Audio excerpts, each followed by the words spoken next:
Muito bem, continuando a falar sobre a doutrina da Trindade, falaremos nessa parte sobre as heresias relacionadas à Trindade. Ao longo dos séculos surgiram diversos movimentos teológicos que, por desviarem-se da fé cristã histórica, foram classificados aí pela Igreja como heréticos. Tais correntes, embora distintas entre si, partilham o fato de comprometerem a unidade da essência, a distinção real das pessoas, ou até mesmo a plena divindade do Filho e do Espírito Santo, né? Em primeiro lugar, nós temos a tão afamada, né, a doutrina arianista, a saber, o arianismo. Essa doutrina nega a plena divindade do Filho e, por consequência, também do Espírito Santo. O nome arianismo vem de Ário, líder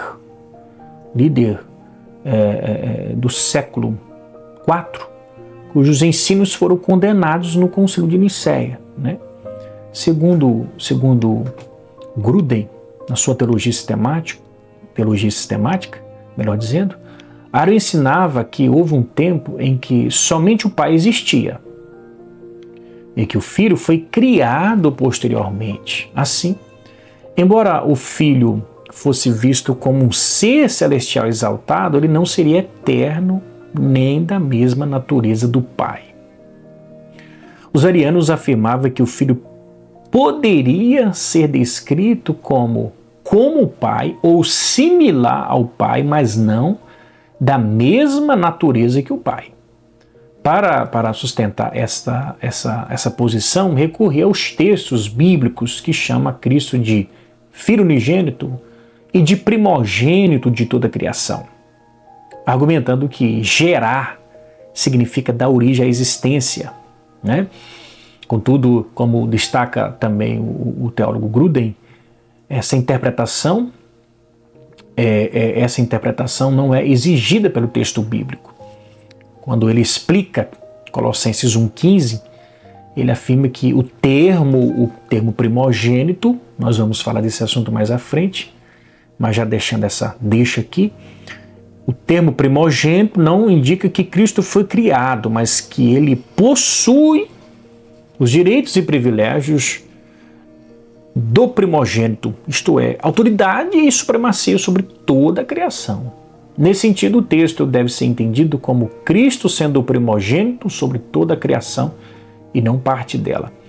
Da mesma forma, quanto ao título unigênito, Gruden ressalta que a igreja primitiva, diante de inúmeras passagens que afirmavam a plena divindade de Cristo, né, conclui que o unigênito não significava criado. Esse assunto que nós vamos tratar mais à frente, né? Mas o ponto central da controvérsia girou em torno de duas palavras gregas, né? Quando, inclusive, o credo diz assim, da mesma substância, ou de substância semelhante. Ário acreditava apenas dizer que o Filho era semelhante ao Pai. Mas os concílios de Nicéia, 325 d.C. e Constantinopla, 381, afirmaram que isso não era suficiente. Se Cristo não fosse da mesma substância que o Pai, então não poderia ser plenamente Deus. Assim, o arianismo foi rejeitado, porque ao negar a plena divindade do Filho, comprometia aí, com certeza, o coração da fé cristã. O credo de Nicéia respondeu diretamente ao arianismo ao afirmar que o Filho é gerado, não feito, não criado, conforme já vimos. Acrescentando depois a expressão antes de todos os séculos, para deixar claro que essa geração é eterna, não um evento do tempo, tá? Ou seja, essa linguagem não pretende explicar plenamente o mistério da geração eterna. mas preservar a verdade bíblica de que o Filho sempre existiu em relação com o Pai. Tá? Mas outra doutrina que também foi configurada ou classificada como herética é o chamado modalismo. Essa doutrina foi defendida por Sabélio. Sabélio foi um teólogo cristão do século III depois de Cristo, conhecido aí por ser o principal autor do modalismo. Tá? Desta razão, modalismo e sabelianismo é a mesma coisa. Essa doutrina ensina que Deus não é três pessoas distintas, mas uma única pessoa que se manifesta em três modos diferentes ao longo da história. Segundo essa visão, Deus teria aparecido como Pai no Antigo Testamento, como Filho nos Evangelhos e após como Espírito Santo no Pentecoste. Essa ideia também é chamada de, conforme já vimos, né, sabelianismo ou monarquismo modalista, pois insiste fortemente que existe apenas um governante supremo e uma única pessoa divina, né? E essa doutrina herética parece atraente, porque enfatiza corretamente que há um só Deus e até utiliza textos bíblicos como aquele de João 10:30, que diz assim: eu e o Pai somos um. Quem vê a mim, vê o Pai, conforme João 14:9. Então ela parece até atraente, tá? Atraente. Mas o grande problema do modalismo é que ele nega as relações pessoais reais dentro da Trindade. Algo que é claramente ensinado nas Escrituras, né? Isso fica evidente, por exemplo, no batismo de Jesus, onde o Pai fala do céu, o Filho está sendo batizado e o Espírito desce como pomba. Como explicar isso nas lentes do modalismo? O modalismo é forçado a dizer que essas cenas são apenas aparências ou ilusões, o que esvazia o sentido bíblico da oração de Jesus ao Pai e da intercessão do Filho e do Espírito. O teólogo Gruden conclui que o modalismo destrói a própria essência da expiação. Pois se não há pessoas distintas na Trindade, não faz sentido dizer que o Pai enviou o Filho, que o Filho sofreu em nosso lugar e que o Pai se agradou do sacrifício. Assim, ao tentar preservar o monoteísmo, o modalismo acaba comprometendo o coração do Evangelho. Tá? Essa forma de modalismo poderia ser chamada de modalismo cronológico, pois sua característica básica é a crença de que o único e supremo Deus age de distintas maneiras em distintas épocas da história. Teólogos cristãos ortodoxos se levantaram para combater a doutrina de Sabélio e defender a Trindade. Inclusive, um dos críticos mais notáveis foi Tertuliano de Cartago, tá? Entre 160 a 220 depois de Cristo, aproximadamente. Pioneiro, né, na formulação do conceito da Trindade, por volta de 213 depois de Cristo, Tertuliano escreveu um tratado inteiro contra essa heresia, intitulada aí de Contra Praxias, né? Ou seja, no qual ele refutou vigorosamente o modalismo e expôs os erros dessa visão. Nesse escrito, Tertuliano chega a cunhar o termo patripassianismo, derivado do latim pater pai, passe o sofrimento, para zombar da ideia modalista de que o pai teria sofrido na cruz como se fosse o próprio filho. Ele argumentou que tal pensamento era uma blasfêmia e uma confusão das pessoas distintas, né? Nesse mesmo tratado dele, Tertuliano defende a fé trinitária tradicional. Ele diz: Deus é um só, porém uno em essência e trino em pessoas distintas, Pai, Filho e Espírito Santo. Ele contrapôs essa verdade à doutrina modalista, mostrando que o Pai e o Filho não podem ser a mesma pessoa. Por exemplo, Cristo na cruz clamou ao Pai, o que seria incoerente se ele próprio fosse o Pai, né? Seria completamente incoerente ele clamar ao Pai, sendo que ele mesmo seria o Pai. A obra de Tertuliano teve grande importância, pois sistematizou a resposta teológica à heresia de Sabélio e seus predecessores, podemos dizer assim, né? Temos outros líderes e pensadores cristãos que também rejeitaram publicamente o modalismo. Nós temos, inclusive, Hipólito de Roma escreveu contra Noito. Temos Orígenes e Dionísio de Alexandria fizeram críticas semelhantes. E, posteriormente, o Concílio de Nicéia, em 325, reafirmou a doutrina da Trindade contra diversas heresias unitárias. Então, temos aí o modalismo. Nós temos outro, podemos dizer, movimento teológico, né, classificado como heresia também, que é o triteísmo. O triteísmo nos convida a imaginar a doutrina como constituída por três seres iguais, independentes e autônomos, cada um dos quais é divino. Preste atenção. A analogia que esses escritores usaram, né, ou usam para descrever a Trindade tem a virtude da simplicidade, né? Por exemplo, podemos imaginar três seres humanos, cada um deles é distinto.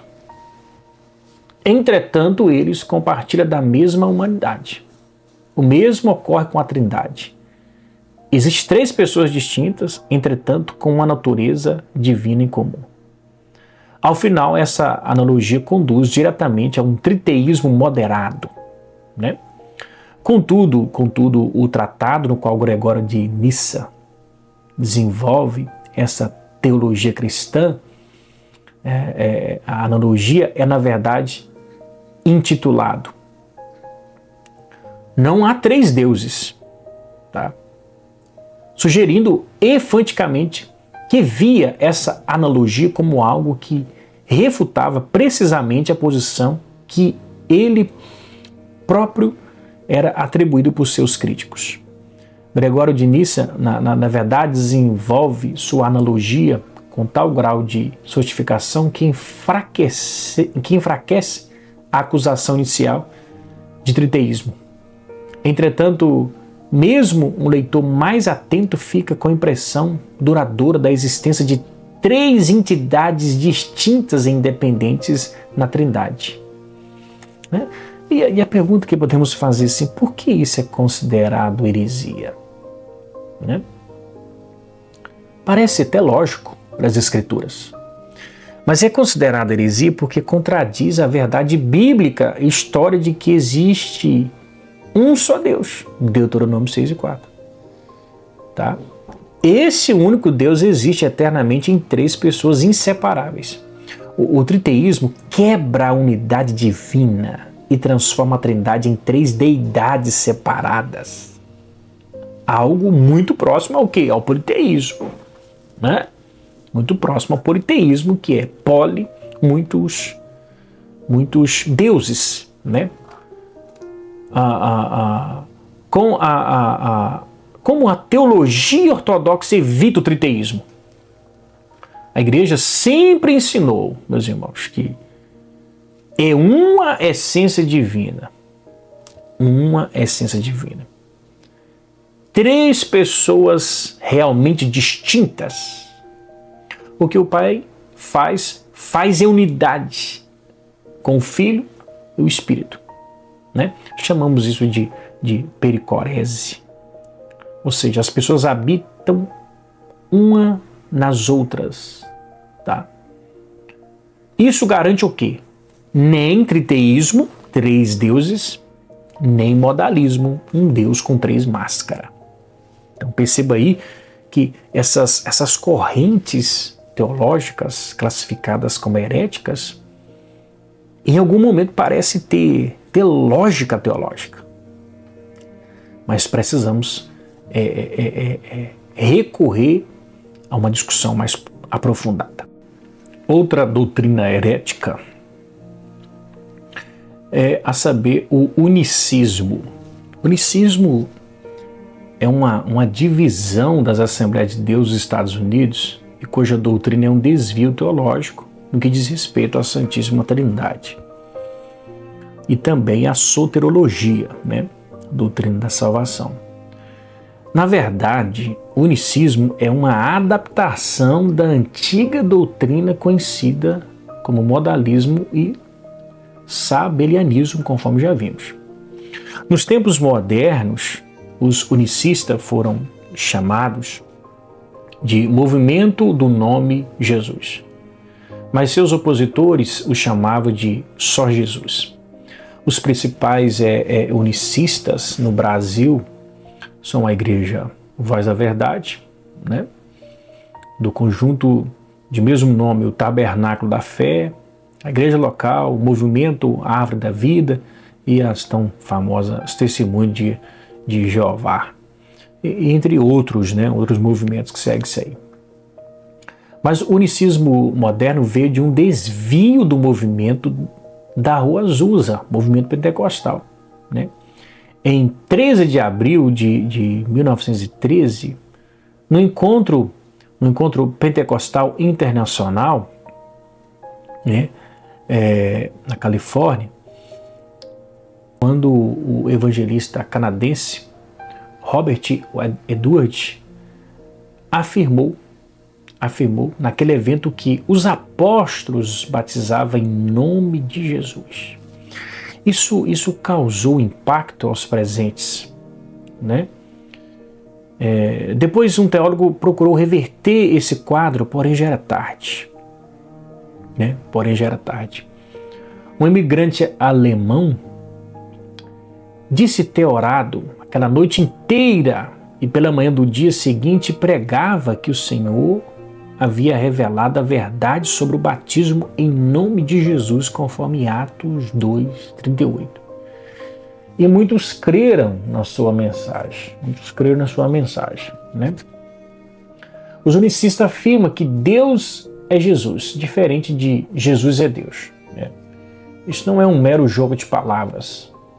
Embora defenda a deidade absoluta do Filho e do Espírito Santo, nega a Trindade. Isso é bem claro nas suas doutrinas. Eles ensinam que o Pai se encarnou e que o Espírito Santo é o mesmo Pai e Filho. Os movimentos unicistas modernos, como os antigos, negam a doutrina bíblica da Trindade, mas não a deidade absoluta de Jesus e do Espírito Santo. Então, a declaração de fé das Assembleias de Deus condena o unicismo e outras, né, doutrinas contrárias à Trindade. Né? Alguns grupos declaradamente unicistas têm penetrado em nosso meio por meio da música, da literatura, né? Temos muitas canções aí que são muito apreciadas no movimento pentecostal, mas contudo nós precisamos tomar muito cuidado, porque eles não comungam com a mesma fé teológica do que nós. Outra doutrina classificada como herética também é o subordinacionismo.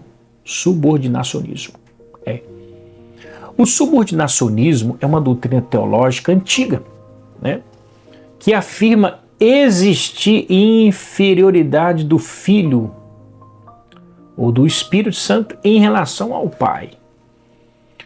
Tá? Não apenas quanto à função, mas quanto ao ser, ou à essência, ou à natureza. Tá?